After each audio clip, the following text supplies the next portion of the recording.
నింపేసే ఆ బుంగమూతి వైనం చూపిస్తుందే తనలో ఇంకో కోణం.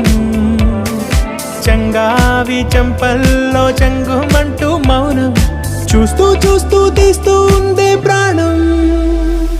తను చేరిన ప్రతి చోటిలా చాలా చిత్రంగున్నదే.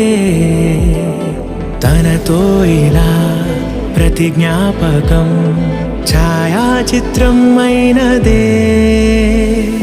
సరే సరే త్వరపడకో, తదుపరి కథ ఎటుకో,